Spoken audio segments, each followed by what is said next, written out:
while traveling, I was at a restaurant and I had vegan chicken and waffles. It was really good. I've never had this before prior to going vegan. I mention that because replicating something that you've never had before can be quite the stretch. Basically, you're leaning on research and other people's opinions to conclude on a dynamic dish. But of course, you could put your spin on anything. And with this being an iconic African-American meal, I figured there's no better time than now to give it a try. To get started, in a large bowl, I'm gonna add about a 1/4 cup, give or take, of white distilled vinegar. And I'm going to fill the rest with water. I use this method to help me sterilize the cauliflower, as I find it's a bit difficult to wash until you actually, cut it apart. When cutting cauliflower, I like to flip it upside down. I either snap off the leaves or use the head of my knife to cut them away. Once I get to the point that I start to see the florets, I'm still using my knife. I split the connection from the stem to the floret, trying to keep as much of the stem as possible and reduce waste. I also keep the florets here fairly large, as I want them to resemble bigger pieces and not nuggets. After dropping these into the bath, I give them about 15 minutes in there before touching them again. I also noticed this cutting method really helps me not accumulate an abundance of riced cauliflower on the work surface. Check it out. Next, let's move to a medium-sized bowl and bring together our wet breading mixture. I'm gonna add all-purpose flour. You could also use gluten-free all-purpose flour as a sub. Garlic powder, onion powder, salt, and black pepper. Then give that a whisk. Our wet ingredients will be dairy-free milk and apple cider vinegar, which has a double role playing a flavor enhancer and a tenderizer. When stirring this together, you don't want to overmix. That will form gluten. It may be better to use like a spatula and do that folding thing until you get something of like a cake batter formed. You want this batter loose and not really sticking to your mixing device, but not completely running off of it either. You can add a bit more milk if you find it's too thick. We're gonna push this aside and bring out our food processor to make this next part of the preparation a bit quicker. This is gonna be our crunchiest layer. It's gonna have the most flavor, but also that satisfying bite when you sink your teeth in to the cauliflower. I'm using cornflakes here, which are also gluten-free. I'm using this natural organic brand that has like 4, maybe 5 ingredients in it. Another option can be breadcrumbs, as they also make those in a gluten-free version. Now, we're gonna add all of our spices. Each spice is gonna play a crucial role in bringing out the best flavors. So don't be afraid to make some adjustments and move the measurements on your favorite ones up a little bit. After a few quick pulses, you want the mixture to look broken down, but not incinerated. Don't make dust. So once you have the perfect texture, just push it aside, and then you can grab your cauliflower and rinse that off. Just don't forget to dry it once you get it back to your workstation.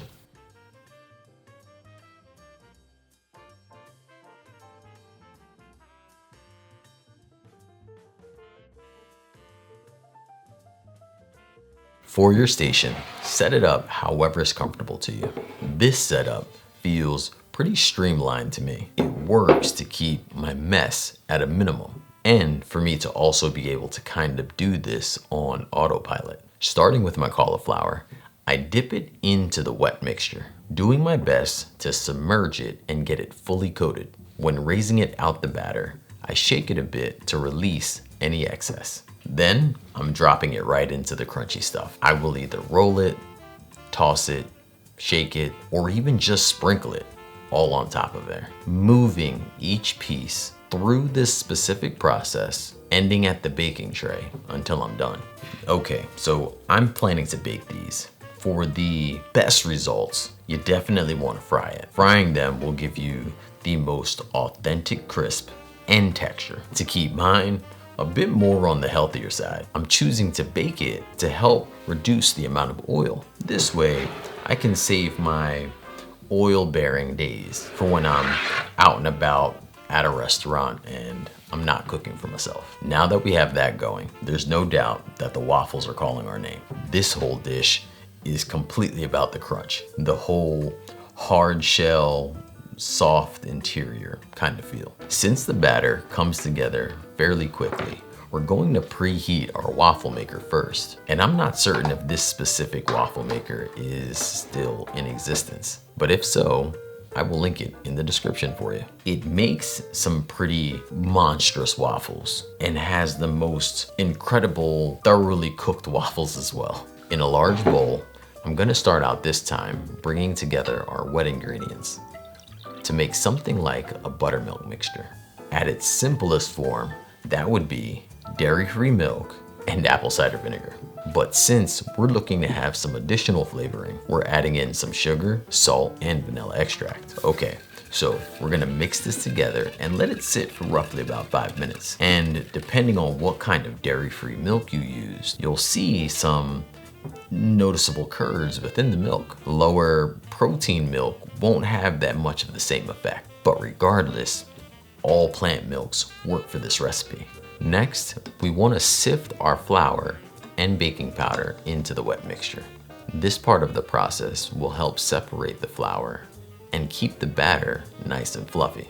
Similar to before, we don't want to overmix. So although I'm using a whisk, I would recommend using a spatula to simply fold rather than stir. You could even see, as I noticed that, I switched over myself. And to add a bit of a buttery taste, we're going to fold this in as well. You can make this without using the butter if you like. Can you see how my batter is fairly lumpy? That's great. I'm not looking for a smooth batter. I'm primarily looking for, or I should say making sure, there's no pockets of flour left untouched, but also gluten-free all-purpose flour, whole wheat flour, and or spelt flour can all be used for this recipe. This is it. It's all downhill from here in a positive way in terms of downhill. For this waffle maker, due to its size, I'm gonna use a 1 cup measuring cup to scoop out my batter and land the batter in the middle of the waffle maker. Other waffle makers, or maybe I should say smaller versions of waffle makers, you could usually use like a 1/2 cup or a 1/3 cup to do the scooping and get very effective results. The best tip I can give when cooking waffles is to not necessarily listen to the waffle maker beeping saying that the waffle's done. I typically look at the steam. When the steam starts to dissipate or it's completely gone, then I know my waffle's ready to go. The exterior is fully crisp. If you've never had a crisp waffle before, a good reference would be to think of like a funnel cake or even a pancake with like those crispy edges. But except the edges aren't the only thing that's crisp on the waffle. It's the whole exterior. I just feel like waffles are so underestimated. From here, drop the waffle on the plate, top it with some of that amazing crispy cauliflower that you just chefed up, and use any toppings that you think you'll find enjoyable.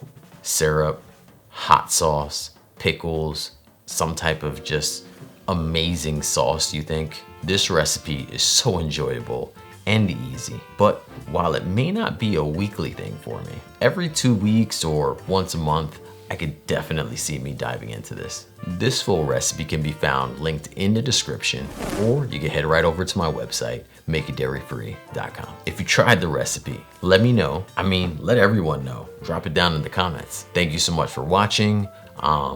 New cooking club challenge up now for February. Cannot believe we had over 150 submissions for January's cooking club.